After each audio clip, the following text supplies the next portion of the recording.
Hello and welcome to a beautiful wintry day in December and to our December garden tour. So it's kind of funny in this area, but during December, we've had a really cold December so far. And actually when it's a snow day, it means that the temperatures have risen. So we're actually really excited to come out here in this balmy 32-degree day to just show you around the garden. It's been around 19 degrees as the high recently in Fahrenheit, so it's been kind of chilly, and this is just really, really nice to be able to walk around and enjoy this winter wonderland. So before we begin our tour, I wanted to share something so exciting with you. Underneath this blanket of snow, we have our brand new cobblestone pathway that we have been working on for the past couple of weeks. I am so excited. It's like the pathway of our dreams. I've been talking about it here on the channel for so long, and we finally did it. So what I wanted to do is, at the end of this video, we are going to just uncover this. It's under a bunch of tarps right now, so it doesn't get too wet, but we're going to be uncovering it, and it's actually going to be the first time that we're seeing it as well, because as we did it, we covered it with tarps, and so this is going to be our real unveiling. But I did film the entire thing, so if you want to check that video out when it comes out, subscribe to this channel. It really means a lot to us. And let's go ahead and begin our garden tour.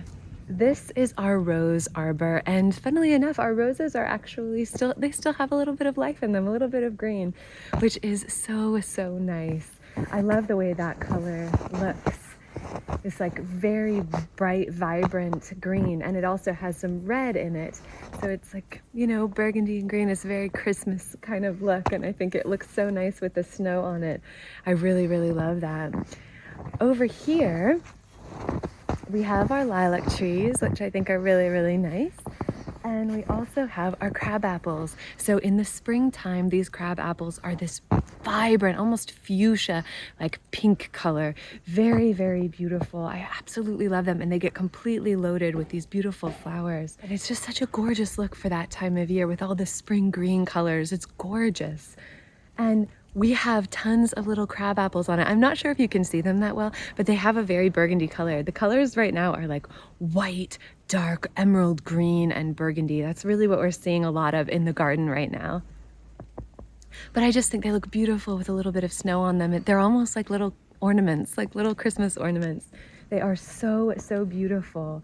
And the funny thing is, these crab apples have grown almost like 2 to 3 feet this year. That where the crab apples end is where you can kind of tell all of the branches that we had this spring were covered in flowers, and that's where the crab apples come from, is from the flowers. So you can see any of the areas where there's not any crab apples. That's because that's all new growth this year.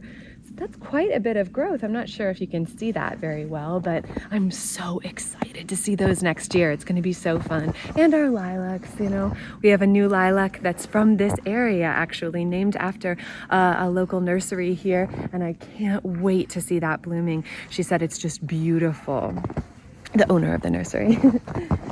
So let's go ahead and go down our path. It might be a little wobbly because of the cobblestone, so this is our first time walking on it, so we'll see. It's just like walking on the snow. So at this time of year, what I love to look for and look at in the garden is what's looking nice right now. What has nice structure at this time of year? So things like our sedum, these are doing so beautifully. I just love how that looks. It's so charming. And because we have those as one of kind of the features of the cottage garden going all the way down, it looks really, really gorgeous. And they've really chunked out this year, so that's really nice. All of the kale is still up, which is fun. That's a really easy one if you're looking to implement some, if you have a small plot and you want ornamental and edible, purple kale is a great one to add in. Great structure, beautiful color. It's a great backdrop for some of your green leaved annuals, things like your salvia, or if you have petunias or anything like that, these things that have like green leaves, it's really, really nice for that. I think this year we might replace our tripods here. These are just from sticks on the property. I think we're going to replace those with maybe some wooden structures that we design that match a little bit more our rose arbor. So that'll be a fun project. Oh my gosh, it is just so glorious right now. I'm so grateful that we live on the side of this mountain. It's just so, so pretty. So we have a few ivory halo dogwoods over here, and we only have 2 in this area. We're just still trying to decide what we want to do with this side, so we didn't want to match them and mirror them. But I think we will probably add a 3rd ivory halo dogwood right in the back there. So I think this is really their time of year to shine. They just look so, so beautiful. Roses are looking really, really nice. These boxwood pillars, I feel, are just so stunning. Now I'm like properly in the border, like a foot deep of snow. Aren't those so lovely? I definitely want to get a few more of the columnar boxwoods just to kind of, you know, spread throughout the garden. On this side, we have our little meadow hill, hilly meadow. And I think it looks so beautiful topped with snow. We have tons of evergreens on the hill there. So we have, you know, dwarf Alberta spruce, lots of thuyas, because this is, you know, this is the only part of our garden that it has a deer fence around it. So we're able to put things that deer like to nibble on, like the thuyas and things like that, the arborvitaes. And we have a beautiful blue spruce, a beautiful Norway spruce. You can't really see this right now. A gorgeous green, blue, glaucous kind of pine that's really, really stunning, especially with some snow on it. Lots of other little shrubs and things like that. Our bistro set really tells us how much snow we've had. It looks like a top, like a lid to something, doesn't it? Like you could pull the lid off, but that's just our lantern on top of there. Baptisia, I love the way that looks with just a light dusting of snow. The other day we got a little bit of snow on it, and I like to leave so much of this stuff up. Oh, I wanted to mention something. In our bulb video recently, one of you asked, is it okay to leave leaves on the ground as mulch? And I think that's a great question. So we've tried to do this. We did a trial and error. We put, used the leaves, just left them because we have so many leaves here. So we left them on the ground as is, didn't collect them and turn them into leaf mold and then put them on the borders as mulch. Instead, we just left them. We thought, we'll just cut out the middleman, leave them on the ground. And that's a great idea in some respects, but if you are planting any type of bulbs, or if you have any bulbs in that area, those early spring bulbs, basically where we are, the leaves create almost like a thick blanket, like a mat, and it's like iron. You can't get through that in the early spring when some of these bulbs start to come up, their foliage does. So what we noticed that first year, that the first spring that we were here, is that all of the bulbs were stuck underneath that thick layer of leaf mulch, like of leaves, and they couldn't come up. So they were just sliding along the underneath, and it was like when we lifted the leaves, it was like lifting chunks and almost like lifting bricks off of them. And all of the bulbs were white, completely white, because they didn't have any sunlight to photosynthesize to produce that chlorophyll. And so they were just sliding along the inside. And so all of our daffodils and bright colored tulips were all starting to bloom, but they were just white underneath the surface. It was truly bizarre. So you can definitely do that if you don't mind the look of it, if you like the look of it. You just want to make sure that you haven't planted any plants that are going to try and grow up through that, because it'll be impossible. They won't be able to. So that's just a little thing to note. And we have tons of spring bulbs planted in here. So we wanted to make sure that those could happily come up with ease. So over here, it's fun walking along the path, actually. So over here we have our more mature cottage garden, and the dogwoods here I just think look stunning. It's so hard to see things in when it's really, really snowy, but in person, these dogwoods, I don't know if it's showing up on camera, they are vibrant red. We cut them back last year, and they really, really enjoyed and appreciated that, but they're just this beautiful red color, and it looks so Christmassy. So we haven't done any of this isn't like our Christmas tour, because we haven't done any Christmas stuff on the outside of our house. We've just put up our Christmas tree, which a few of you have seen. But yeah, we're gonna be sprucing up our window boxes with some spruce, and then cutting back everything and maybe giving them a little zhuzh up with some cottage white paint, which I think will be really nice. Oh, I just think our cottage was made for these snowy days. It looks so, so charming with the snow on the roof and our little chimney. I love it. So in here, yeah, we have the boxwoods this year have grown so, so much. When we first put this boxwood in, it was like a tiny, tiny little $6 boxwood, like that big, that you would use for like a bonsai or something. It was teeny tiny, and it has grown so much these last few years. But yeah, you can see how huge these dogwoods are. This side, not so big, definitely covered in snow right now. Very, very deep snow on this side. But yeah, those are really beautiful as well. And I think our two hydrangea standards on either side of our door are really glorious with a bit of snow. They're kind of like, like splayed out and laying down, luxuriating, but I think they look so pretty, and the colors of them match our cottage this time of year. Does like those russet colors, so pretty. I love how everything looks better with a bit of snow on it, doesn't it? And then we haven't taken our annuals out of here because they were actually looking really nice. The Dichondra Silver Falls, we've noticed that stays in true color for most of the winter, which is really fun. We have a few little barrels here that have some evergreens in them, which I think are really nice. Let's go this way. Our juniper is not really happy with all this snow. He's not happy in general. We do have to move him. I'm thinking of moving him onto the hill with his other evergreen brothers and sisters. Here's our little, our heuchera pot. We'll see if those come back next year. Who knows? And then I think with this arch, I think what we're going to do here is similar to our tripods in the other area. I think we're going to make these this arch more similar to our rose arbor. So taking some wood and maybe creating some kind of, I wanted a rounded top to it. I just think there's something charming about that. But I'm thinking that, yeah, we'll take down our Robinson Crusoe little arch for now, I think. And this one had Heavenly Blue Morning Glory up it, and I want to repeat that every year. I love it, especially now the clematis is growing up. We have a clematis on the other side that's a really beautiful pink star-shaped clematis, really gorgeous. So I think that combination will be really nice. The vibrant blue with the soft pink is pretty, although they don't really bloom together.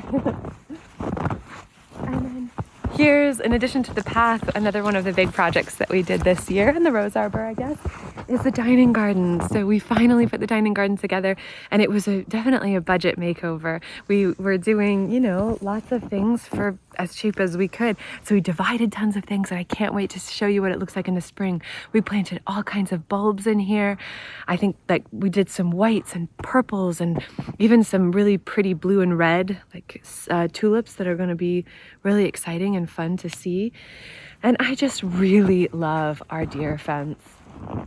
So one part of our fence is sort of a traditional fence that you would buy the panels for, and the rest of it we just gathered all of the material from our property. A few of you have asked to see like a how-to on how we make our fence. It's pretty simple. We just take a chainsaw, cut down, different branches from the woodland, or just collect them. And, during storms and things like that, a lot of branches will fall. So we'll just go and collect them, and then we just screw them in. So I haven't really wanted to show you because it's kind of like, in a way, I'm like, it sort of takes away the magic. Like I imagine that we would be out here with some twine or weaving things, but no, we just screwed them on with some long exterior screws so that they have that coating on them so they're not going to be rusting. But yeah, we made that together, and Burt did a lot of the work, most of the work, but yeah, it's really pretty. And I'm so glad that we did our gates this year too, our little doors in the garden. And I think this color and everything, the conifer green, just looks so pretty with the dusting of snow. Doesn't that look gorgeous? Oh my gosh, I love it. And I love this. Burt made this little like frame for the gate that I really love. But this, yeah, in the snow, there's something about just how quiet it is during a snowstorm. It's like, it's so quiet, it's so peaceful, it mutes everything, colors and sounds. It's just like quite an experience. It's very beautiful. And if you live in an area where you don't have snow or it's not snowing right now, hopefully this can kind of, either inspire you to travel to a place that does have snow, or just appreciate where you are. Or maybe just to show you that parts of the winter can be really beautiful. So yeah, Yeah, I feel really lucky. I want to just walk you around in the backyard a little bit, I think. Because, yeah, you can't really tell what's going on in here. But that's okay. Look at that.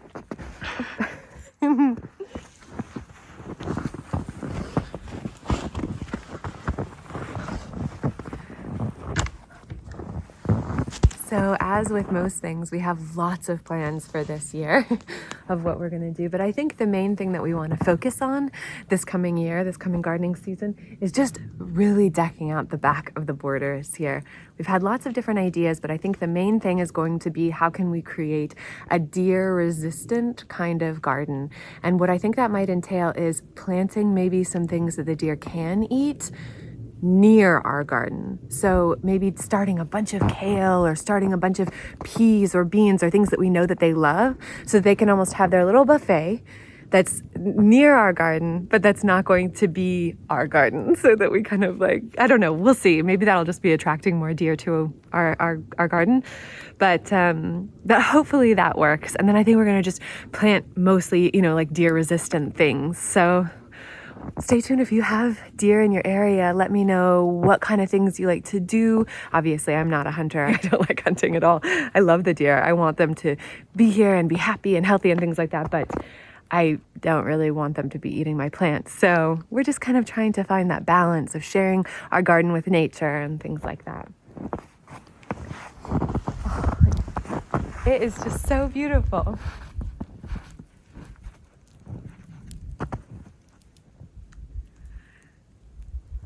On these little boughs, it's almost like little sparkles because of how the snow kind of dots around. It's so pretty.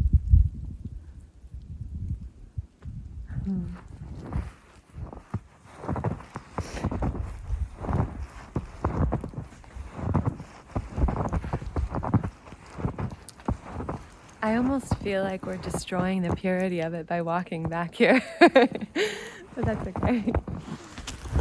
So in the back here, we're going to be having our little sunken garden, and we keep kind of changing our minds about it, but now that we've done the cobblestone path, I am feeling really excited about creating a little stone patio area right there so we can look into the woodlands, look at the garden. And Burt had the idea of having the benches and everything facing outward. So I was having them face the house, the cottage, because that's, the sun is coming from this way whenever this is in sun.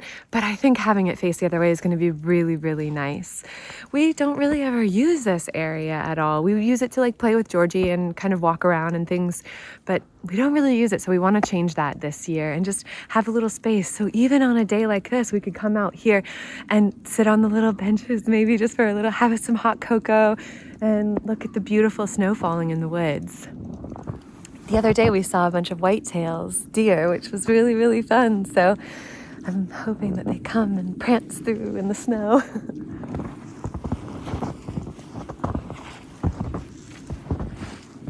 And the majority of the things that I think we're going to be planting, because this is quite a sunny area in the back, a little pocket of sunshine, are things like, I think we're going to go heavy on salvias, Russian sage. We're going to do surefire begonias, I've heard, are deer resistant. The deer don't usually go for those sun patiens, I think, in terms of annuals.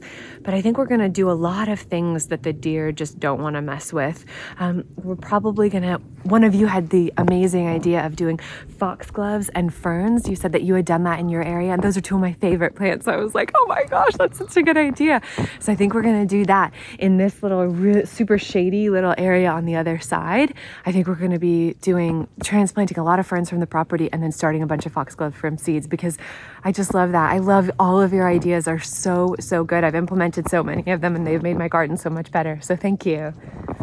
But I'm really excited about the foxgloves and ferns. It's really, really an amazing idea. Oh.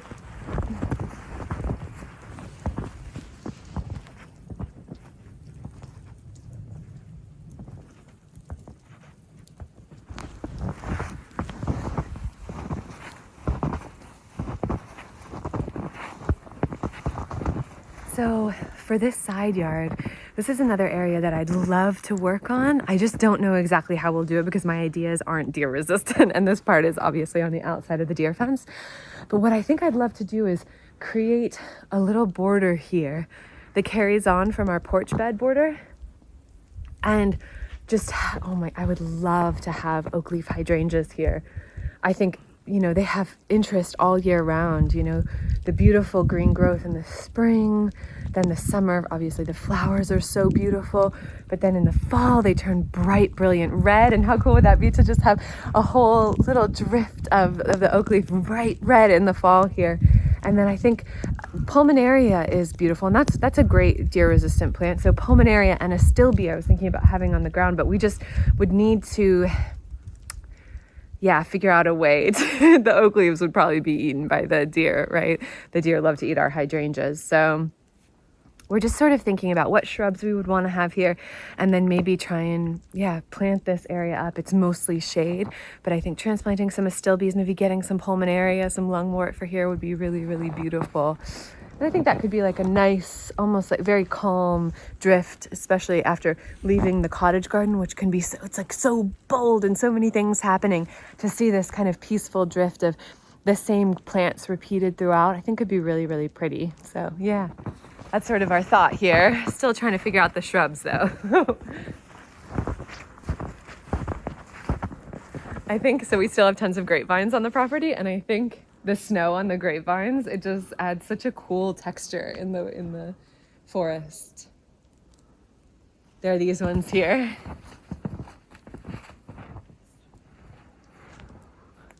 Because everything else is, straight.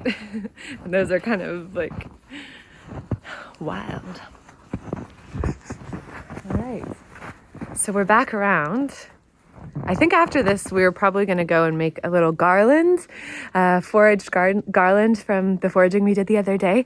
And so we're going to sort of Christmasify our mantle. And I think that'll be really, really pretty. And it'll be nice to sit in front of the mantle, maybe light some candles and get cozy with something nice and warm after this. My toes are getting cold. How about you?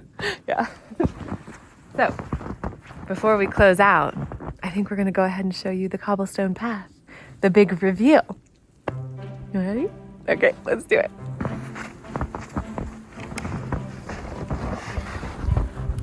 Come on.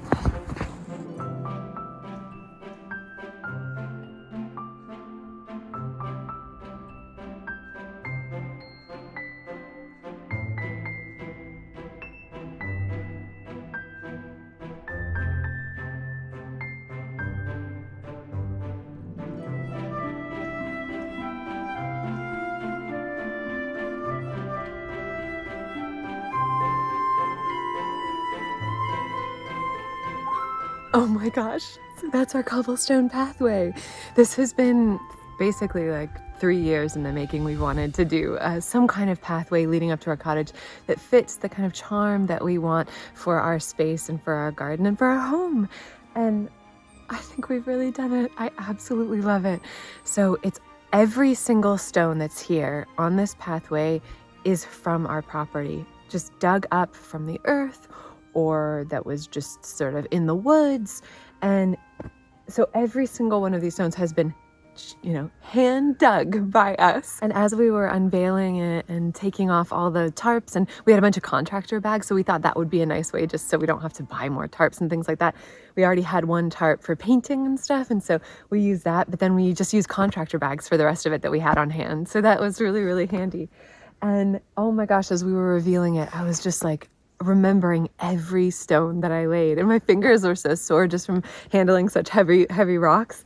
But I remember all of these stones, and it's just so cool. So the way that we ended up doing it was that we started off where both of us were mixing the concrete and alternate and sort of doing the whole path together. But then we realized it was much quicker if I laid all the stones. So starting at about a foot, I laid every single one of these stones, and Burt hand mixed all of the concrete. So it just feels so, I don't know, I feel so accomplished. Like, it's not perfect, but it's us, and it feels like it matches our home perfectly. And it actually matches our home perfectly. Like, look at the colors of it when it's wet.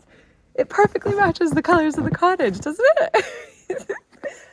Oh my gosh, let's just walk up it real quick. Okay. It's really sturdy. It's like very, very easy to walk on. I love this. So I tried to pick some different kinds of stones and stuff like that to give it lots of character. And look at this little mossy one. So I picked lots of stones with moss already on it because we really want it to have a very kind of natural feel to it. So I have lots of stones with moss, some stones with lichen or algae on them. Oh my gosh, I love it.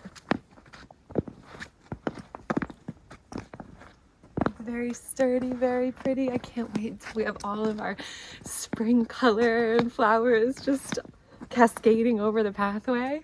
Oh my goodness. Yeah, if you've ever wanted to do something like take on a big project, like learn how to work with cement on a bigger scale, or you've wanted to do something like this, I just highly recommend that you do it. This was like definitely a budget way of doing it instead of like bricks would have cost a lot of money. And the only thing that we spent money on was really the concrete and some of the edging. So everything else came from here, which is really, really nice. I love it. And how nice is this going to look when we have all of it, like our whole house filled with Christmas stuff, like all of the evergreens and all of the window boxes and a nice Christmas wreath. I think that's going to be so pretty. It would be really nice to wrap lights around these. Anyway, all right, thank you so much for joining us. Please like this video if you like, subscribe if you'd like to see more cozy cottage, garden, and Christmas content, and I'll see you again very soon. So we are trying to upload every day of the week, every weekday leading up until Christmas. So subscribe if you want to see our content. And I think we'll be uploading around 5 p.m. Eastern time. So thank you so much for joining us, and we'll see you again soon. Bye. Happy snow day.